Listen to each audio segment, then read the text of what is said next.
us about reputation. And this is something that we've explored before, and certainly a big impact and a big influence with respect to whether or not you decide to acquire a business or not. Reputation extends beyond your reputation with customers, but also your reputation amongst your staff, amongst your stakeholders, your suppliers, and then, of course, looking at your promises and track records. Talk to us a little bit about this.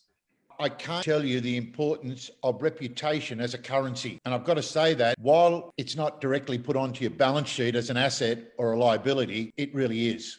I think it's the greatest asset or liability that a firm can have. And I say these things to challenge you. When you see a Mercedes-Benz sign, when you see a big W, when you see an Officeworks sign, they all give you a value about what they are. Within 1/1,000,000th of a second, you sum up the values associated with that particular motto, that particular branding. So it's really critical that you see. And for me, the reputation is embedded in your name. It's embedded in those things which are critical. And if you don't believe that, just ask people what's happening now in the social situation. So for me, reputation is critical in everything that we do, what industry we're in. The most important one in there with reputation is the bottom one. And I'm going to be challenging because I think a lot of people make promises but are not really reflected in their track record. Now, I just say that to challenge your own thinking to our listeners. You will pick up beautiful brochures, webinars and all that say, we want to be the best service. We want to provide you the most cost effective. We want to do this. We're open from 9 till 5. We live in a world that's 24/7. If you're not available, and you're seeing that now with education, people, the flexibility associated with it. So James, for me, reputation, and that's hinged very much on what we say we think we're going to do and what we actually do. For people, if I say I'm going to have a meeting at 8 o'clock and I arrive at 20 past, what are you saying about that relationship? What are you saying about what's important? Are you saying what I say is I don't do? And there's so many things. So people are very quick to measure a whole range of things. And so for me, that goes back to what we were talking about, group cohesion theory and so on. What are those 5 or 10 things within your organization that are non-negotiable in trying to attract, maintain, and enhance the experience of those clients with you? Because let's face it, any product today has a multitude of substitutes, absolute multitude of substitutes. And so if you're promising and not delivering, you'll pay for it in your P&L. Excellent. Now, certainly a big part of reputation, and I think in many respects is always attempted to be quantified, and that's the idea of goodwill. Goodwill really is a business asset. It can be quantified and added to the value. Mark, in your experience, what are some of the tools that, are used to quantify goodwill? And again,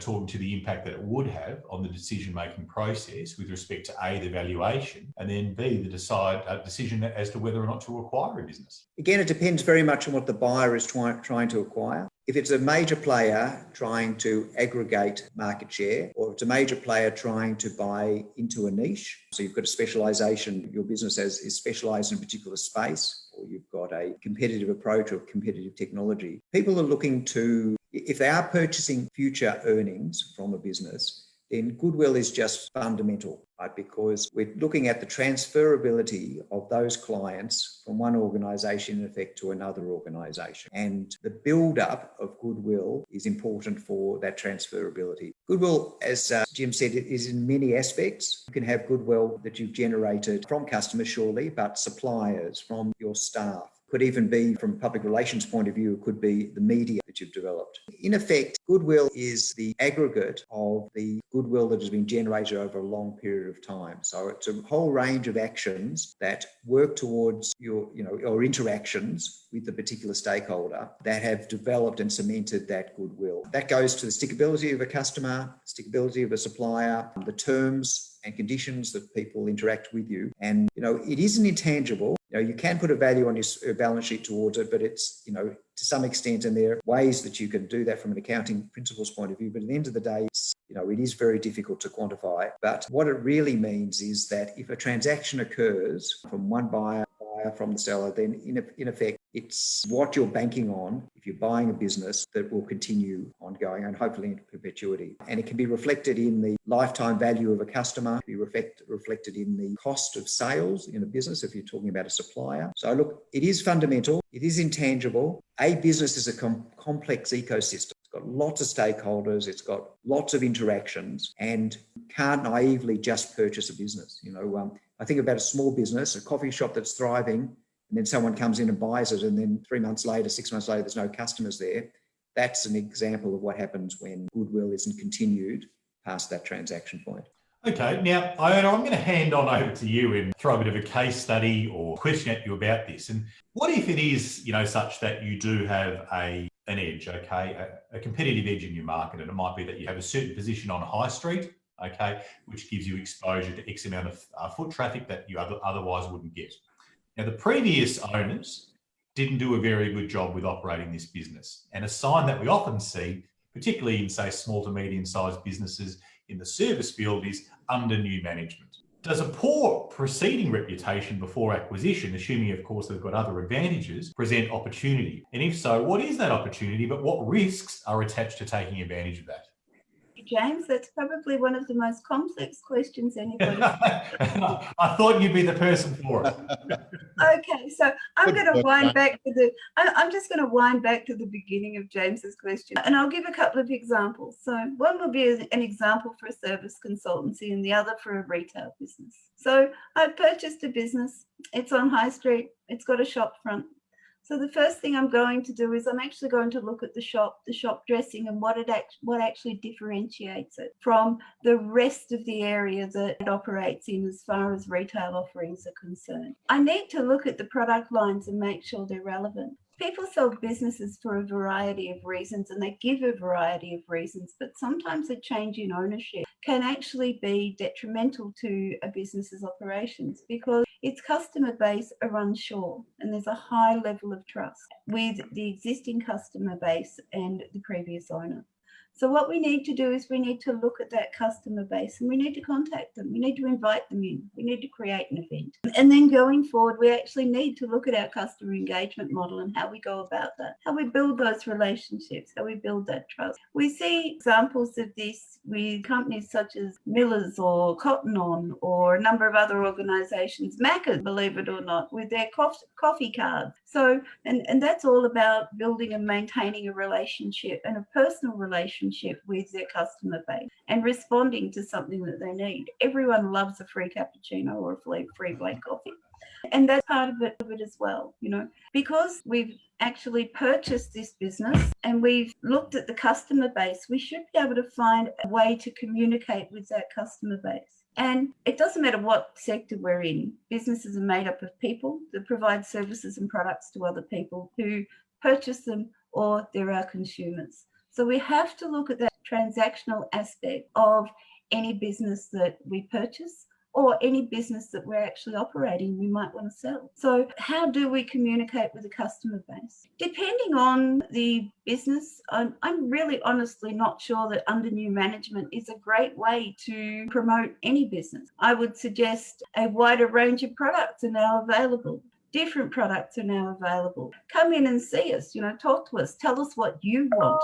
Build that ongoing relationship with the existing customer base, but also add to that customer base as well. That's very, very important. Often we forget as business owners to have that conversation with our existing customer base. So it is possible as we're looking at purchasing any business to actually talk to customers, ask for a list, talk to the consumer, find out.